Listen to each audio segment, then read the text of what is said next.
Hi, I am here to do another introduction to coaches video, and I'd like to add guest request.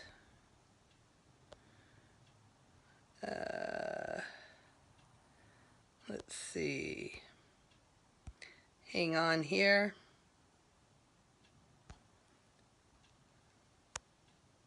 Shoot.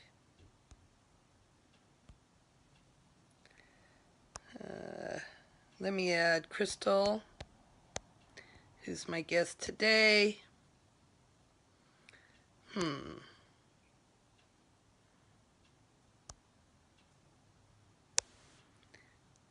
And then we'll get started. Oh, wait a minute.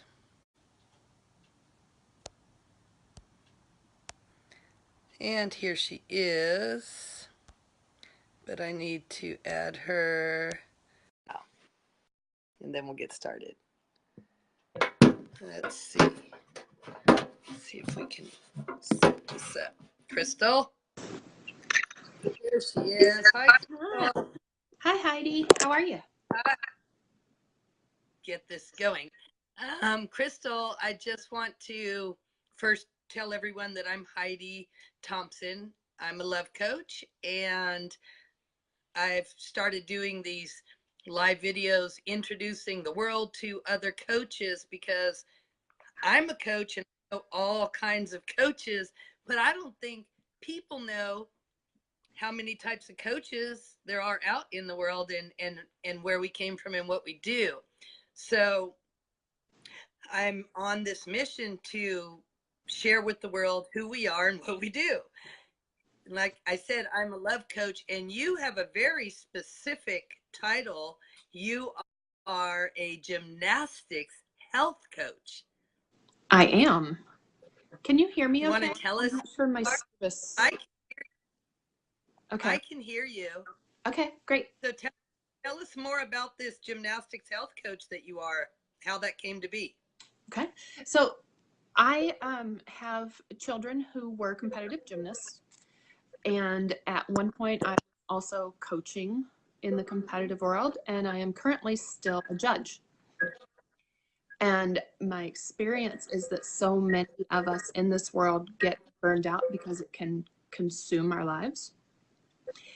And I want to help the people within this community to get control of their schedules and their health and just their overall lifestyle so that they don't lose their minds. Right. We don't want to lose our minds. No, not any more than now. Right. So in this community, I feel like you told me that before, that it was basically parents, coaches, and judges. Those three you work with, and not the gymnast. At this time, yes. I do Yeah. want to start working with athletes, probably more in a group setting, doing workshops with them on health and nutrition and that sort of thing. But I'm not yet there. Yeah. Good. Well, we're always on a path to expansion and growth, especially when we're coaches, and then just as humans in general. And that's actually what us as coaches do. We help you get to to that expansion, or where you might be opening up more of a better and more and better and bigger life.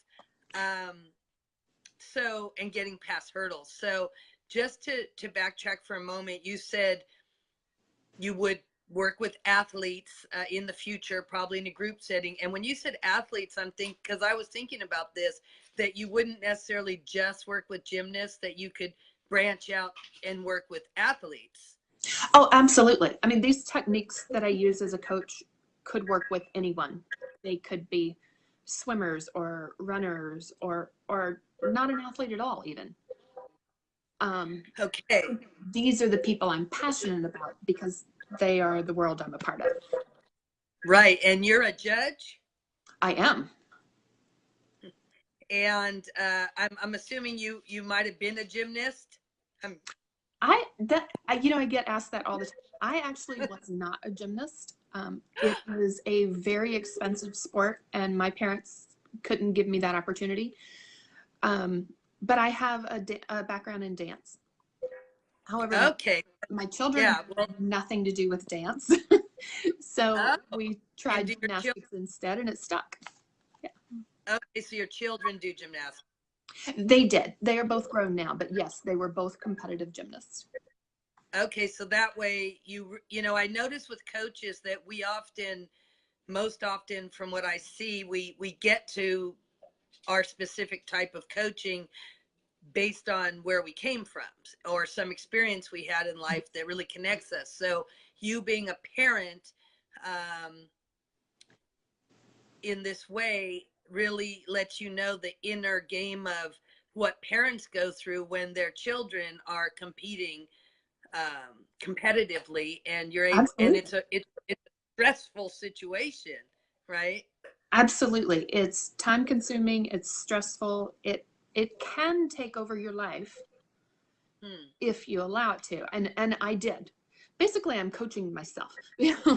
I did let it take over my life and sometimes wish I had the opportunity to do it differently, but it is what it is, and I just want to help anyone else moving forward who might want to do it differently. Yeah, this is interesting. I've taught martial arts for 25 years, and that was what I've done leading up to, and then was a health coach, and then was a life coach, and now I'm a love coach. So that's been my growth pattern, and I know that, so I can really identify with these positions of parents and athlete and coach. And I always say, teach what you want to learn. That's what I always tell people. Teach Absolutely. what you learn. So when you said you're I get coaching to learn it yourself, I'm from like, me. yes, that's right. And then you're really in it too with the people, and you really are in it and understand it. So when you work with coaches, judges, and parents, which is what you say you're doing right now, Mhm. do you work with group or individually? Currently, I'm working individually with intentions of this summer moving into some group programs. Um, right now, we are at peak competitive season and we're all crazy. So it's not the right time for me or them to start a group. But I do have intentions for in May, as season starts to wrap up, to start doing some group programs. So if you're working with this group of type of people individually, what type, can you share with us what type of situations specifically that you help them with? You Sure. said time scheduling, like that, because it gets to overtake your life. So somehow being able to live your life without having it overtake, that seems like one main thing you work on, or is that all of it? Yes. No, that's one major piece. That is something I do with every client. We look at priorities, non-negotiable obligations, and their overall schedule in general, and how to fit all of those things into a reasonable schedule that a normal person can handle. uh, and then from there, on an individual basis, we look at things like diet, sleep patterns, movement, mentality, and anything else that might be holding them up and causing them stress or anxiety. And what types of things do you put in place for stress and anxiety?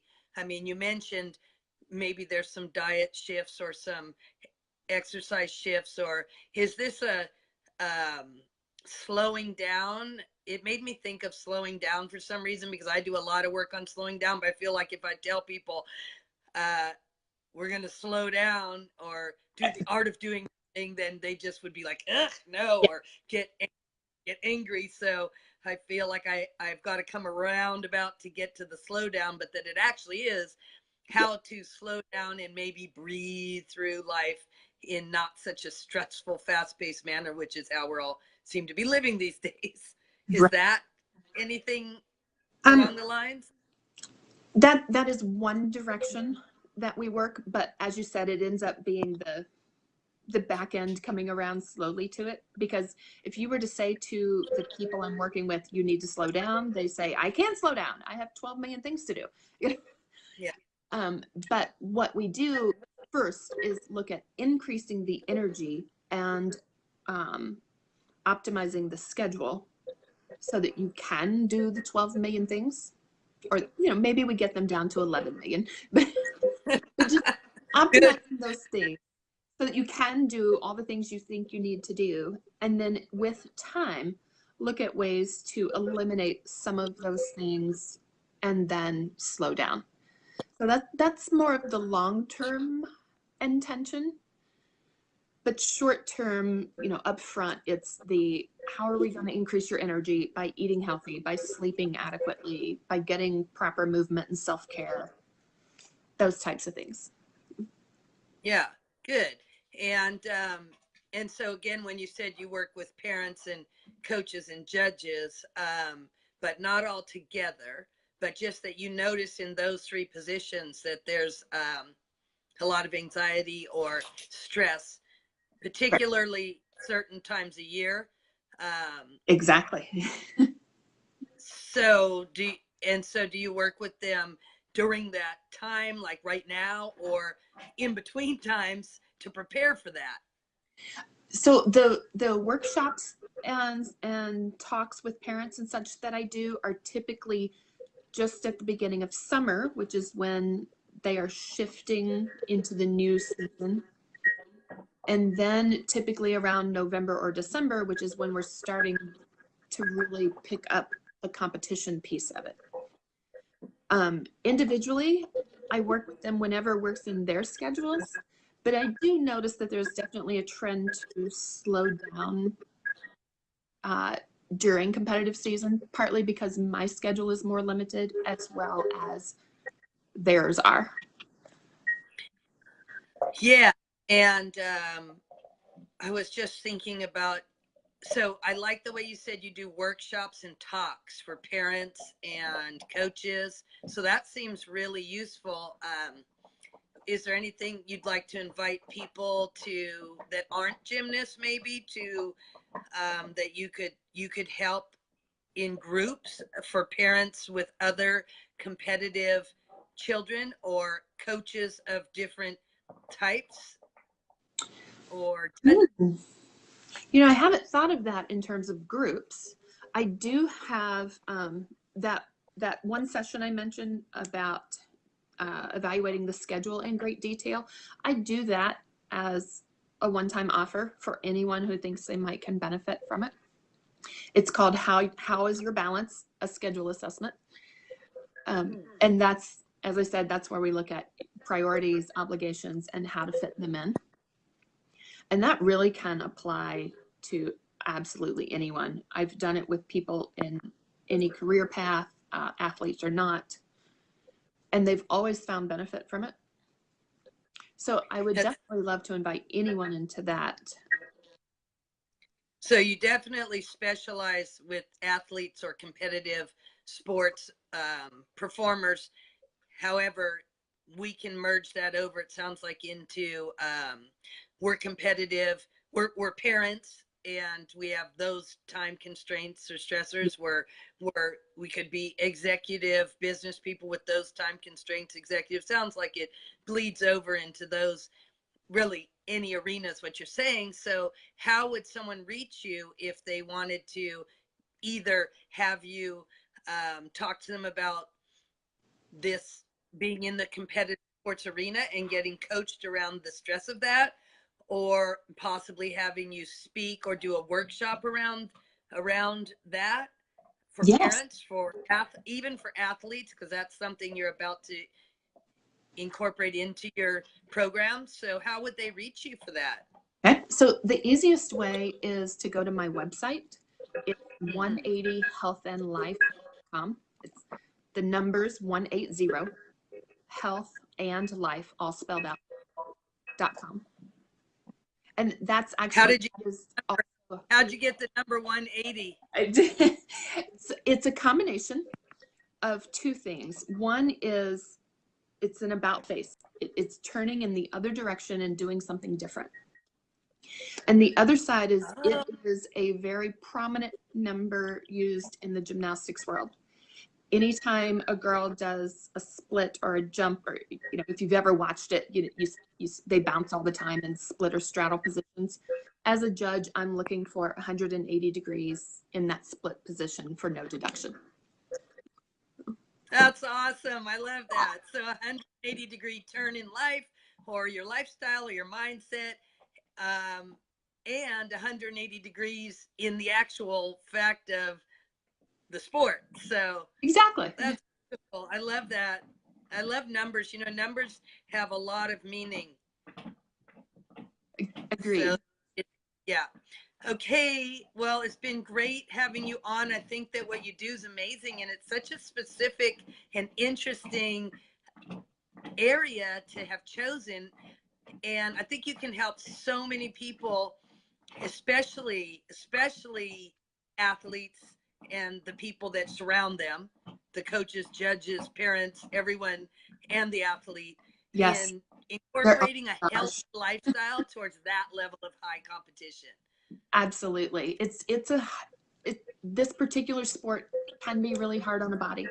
So I think it's so important for them to be healthy.